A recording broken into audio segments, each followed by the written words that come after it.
I'm going to show you exactly how I eat a full pizza every single weekend and still get more ripped. And if you want to know how to set this up for yourself, I'm literally giving you the full game plan today. Okay, to really set the stage for today's video, the first thing we have to talk about is why trying to eat clean 24/7 is actually the worst thing you can do for long-term fat loss. And yes, before you chirp me, that was no cheese pizza. Don't hate it until you try it. I digress though. So when I first got into fitness, I always try to label foods as like good or bad, right? So like unhealthy versus healthy, good versus bad. So the unhealthy foods would be more like the pizza, the nachos, the chicken wings. I'm sure you know what I'm talking about. And the healthy foods would be more like your fruits, your chicken, again, et cetera, et cetera. You know what I'm talking about. But the more I got into fitness, I realized this one big thing.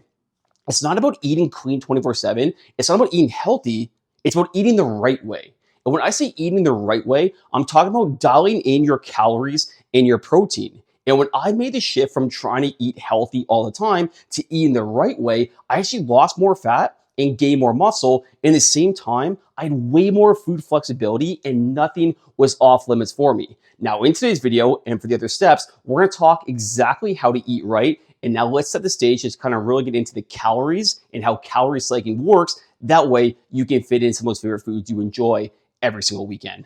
Okay, this is super important. And the second thing you have to understand is understanding your calorie budget. And I'll use the term calorie cycling from here on out. But basically, calorie budget or your calorie cycling is essentially you can have some higher calorie days and some lower calorie days as long as you don't go over the average total for the week. So what do you mean by that is, and I've used this analogy a couple times on this channel, I want you to start thinking of calories as money. So let's say you had $700 to spend over the course of the week. How you choose that money is up to you, right? You can spend $100 every single day nice and equally. Or let's say you want to buy something pretty big on Saturday. Like you see a nice jacket, you see a nice TV, you want to buy that and maybe spend $300. You can still buy it. You just have to lower the calories, the money, the other 6 days of the week to make sure you don't go over the $700 budget. What's the exact same thing when it comes to food? As long as you have your mean average, which we're really going to break down next in step number 3, so stay tuned for that. If you don't go over and some days a little bit higher and some days lower, as long as you have that middle average, that's all that matters, and it doesn't really matter how you get there. Now that kind of set the stage for it, let's talk about how to personalize it for you, specifically for your weight, your goals, and I'll tell you exactly how you can break this down, and I'll show you the full game plan for it. Okay, step number 3, this is the meat and potatoes of it, and I'm super pumped to share exactly how to build out your weekend warrior plan. So this is exactly what I do for my pizza Sundays, but we're gonna tailor it exactly for you because that's obviously what matters most right now, and that's why you're watching this video. So remember before in step number 1, I said you need 2 main things if you want to eat right opposed to eat healthy, and that's your calories and your protein, right? So we're gonna talk about how to set that up, and we'll talk about how to set that up using the money budget example I just talked about as well. So for your protein, a very straightforward formula I like to use is take your body weight in pounds in times by roughly 0.8. So if you weigh 200 pounds, you times by 0.8, about 160 grams of protein per day. Now, if that seems like a lot, don't worry about it. Just try to work your way up to that number the best you can. And the second thing you need is your calories. And for this one, I like body weight in pounds times roughly 10. So if you weigh 200 pounds times by 10, you'd have 2,000 calories per day you would want to try to aim for. So again, if you're a 200-pound man, you try to aim for 2,000 calories and 160 grams of protein. Now, let's set those numbers up into our money budget example that I just talked about. So remember, the main thing we need here, you want to make sure you have 2,000 calories that averages the course of the week. And it doesn't matter if we're a little bit higher or a little bit lower some days, as long as we average 2,000 calories. So that's very important to know. So here's what we're going to do. This is a real life example that I absolutely love. I do it for myself, my clients, and you could steal it right now. Sunday through Friday, here's what you're going to do.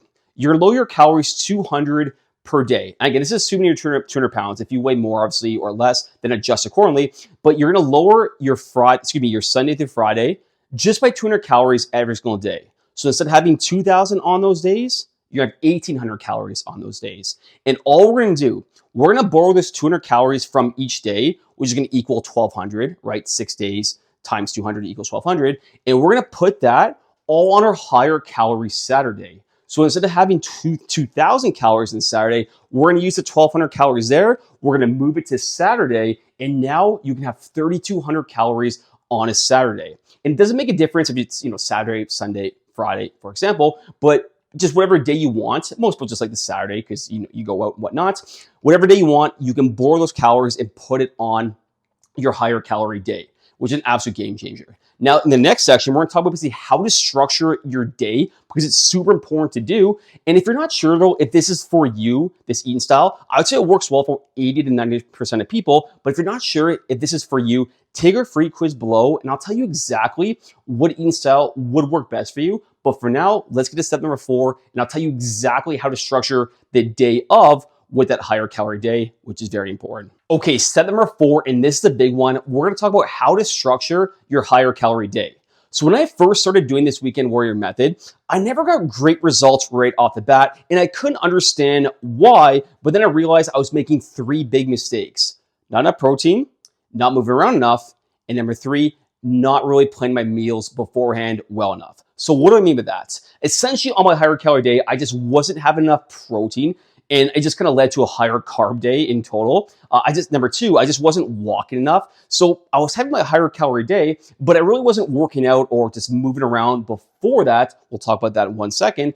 And the third thing is I had my higher calorie, let's say pizza meal, but then I was kind of eating the same meals I would typically eat, which kind of really ballooned my calorie intake. And I really didn't account for those extra calories. So your big takeaway here, short and sweet, is what you want to do is ideally, so let's say you're going out on Saturday night or Sunday night, whatever it is in terms of having your higher calorie meal. Number 1, you want to try to front load your protein with lower calorie options. So what I mean by that is like ideally the lower calories, higher protein foods like egg whites, protein powder, chicken, foods that aren't high in calories that have a lot of protein will be your best friend because number 1, you want to keep your calories low before you get to your big meal. And number 2, you want to keep your protein high. The second thing you want to do is try to go for like a longer walk or even a workout before your big meal. And again, this was a mistake I made. I never really did it, and my activity level was pretty low. And when the calories are high and the activity is low, it doesn't take a rocket scientist to figure it out that it's not the greatest when it comes to losing fat. And the third thing, it kind of just goes hand in hand when I talked about before the first thing, but just make sure you lower your calories beforehand with your meals. Because if you just have your typical meals and then your higher calorie big meal, you're gonna explode up. But if you compensate by lowering the calories earlier in the day, that way you have more wiggle room, you're good to go. So that's your big takeaway here. Now we're gonna talk about how to earn your carbs. So this method sounds great on paper in terms of nutrition, but you gotta be training the right way also. And I'll tell you exactly how to do that now. Okay, step number 5, how to train so you can earn the pizza and still get shredded. So the mistakes I made with my training when I was doing this as well is I just used a lot of like everything. So I got like HIIT training, some cardio, some jogging, some strength training, and it kind of left me with a bit of a skinny fat look. But then I really tried to simplify things for myself, which worked wonders. Instead of focusing on like HIIT training and kill myself with like cardio and stuff like that, I just zeroed in on 2 main things. Number 1, strength training. I'll tell you more on that 1 second. And number 2, just got my step count up. So for strength training, you need basically 1 or 2 things that you need to do. I want you to pick 4 to 5 days you can work out, ideally. If you can't do 4 or 5, even 3 is fine. And all I want you to do is do it for about 45 minutes per day and focus on quality over quantity. I mean, I want you to push hard with it, but at the same time, I don't want you doing like 20 plus sets to the point where you're absolutely gassed. Now, I'll link a video above because I don't want it above, so you can know basically exactly what kind of exercise and how to structure your workouts. So grab that above when you're done watching this video. But for now, let's get some common mistakes you need to avoid if you are going to do this weekend warrior method. Okay, step number 6, these are going to be common mistakes to avoid. These are mistakes I did in the past, and these are mistakes I typically will see my clients make as well. So I'm going to mentally prepare you and make sure you avoid these mistakes. Mistake number 1 is you got to make sure you avoid the bender.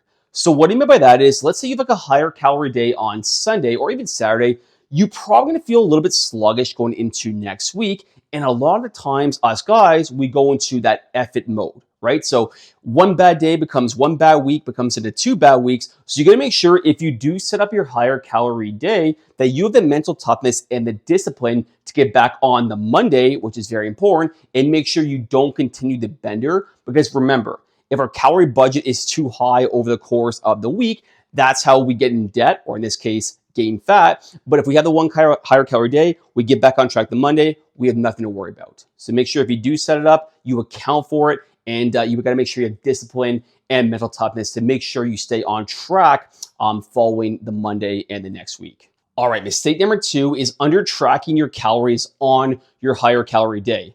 Just think about it, right? Like it's Saturday night, you're out with your friends, your partner, you're just having a good time. You're probably not going to go to MyFitnessPal and log every single thing. Like if you do, you're a champion. But you're not probably going to be like, oh, there's Coors Light, there's a pinch of almonds. Like you're probably not going to do that. At least I didn't, and that kind of led to a bit of a plateau at one point. But what I did, and this really kind of helped for me, that we have a good balance of knowing how many calories you're eating, but you're not obsessing about it. So what I did so this was my Sunday, but let's say you can do it on the Saturday.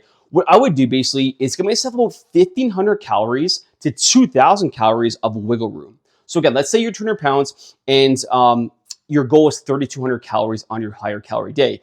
If you just have, let's say, 1,200 to 1,500 calories beforehand, like you count those calories, but you don't count basically the other ones, and you give yourself like a pretty big window. Like if you eat over 2,000 calories in a night, that's pretty impressive. Like it can be done for sure. But if you give yourself that 1,500 calorie to 2,000 calorie window where you're not obsessing about counting, it works pretty damn well. You have a good balance of you're tracking early in the day and you're accounting for it, and you're being accountable with it.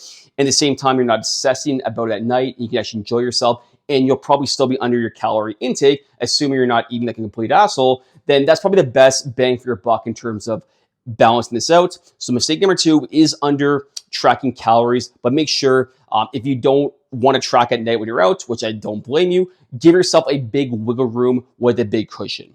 Mistake number 3, and this kind of ties into mistake number 1, but I never had a deep reason why I wanted to lose fat, gain muscle, and I found myself being pretty inconsistent with it. So remember I talked about like when you're coming off a weekend, it's tough to get back on track the next day.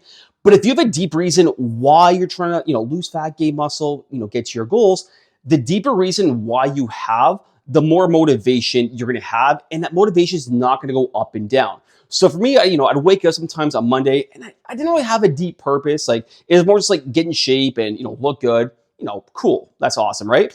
But when I found a deeper purpose, like when I got into coaching, obviously I had to stay in shape and I had to be lean to set an example for my clients. And when I had that deep reason why, then I'd wake up Monday morning, get back on track, no problem at all, even to this day. And I just always had that positive momentum going forward. So make sure you have a deep reason why you're trying to achieve your goal. Don't just say look good or feel good. Make sure it's deep. And the deeper reason you have, the better chance you're going to have of long-term success. And like I said, that's increased motivation. Okay, now I want to talk about why this works so well long-term and why most diets fail. So maybe you didn't know this stat, but about 80 to 90% of people who lose a significant amount of weight will actually gain it back 3 years later, which is pretty damn crazy, right? And a big culprit is we try to be too perfect with our diets. But the thing is, we're humans, we're not robots. We go out, we socialize, we have these food events. It's going to happen. So instead of trying to be perfect and trying to eat clean 24/7, you just need better systems in place to adapt to it. And if you do that, you can lose fat and actually keep it off for life. Now think of this analogy right here. I think this is a pretty good one. Let's say at your job, your boss asks you to work 7 days a week, 14-hour shifts, every single day basically. Could you do that? You probably can do it for a few weeks, right? Maybe a month or two if you're like really dedicated. But if he told you to do that for 6 months, a year, 2 years, there's no way you can sustain that, right? Well, it's the exact same thing when it comes to eating. With a strict diet, you could probably sustain it for a little bit if you're really disciplined, but eventually, like, again, we're humans, you're gonna fall off track, you're gonna have pizza, you're gonna wanna have maybe a few drinks with your friends and family, like whatever it is, you're gonna be put in social situations and you wanna enjoy life. So it's not about giving up your favorite foods. It's not about trying to, eat clean and be perfect every single time. It's about eating right by having systems in place. If you do this, you're gonna lose fat and you're gonna keep it off for life. Now, fat loss isn't all glamorous, and I'm gonna link a video I made just last week on 10 brutally hard truths on the real in-depth reason how fat loss works. So if you wanna check it out and you want some real, honest, no BS advice, I'm going to link it right here. Make sure to check it out. Thanks for watching, and please like and subscribe if you did enjoy this video.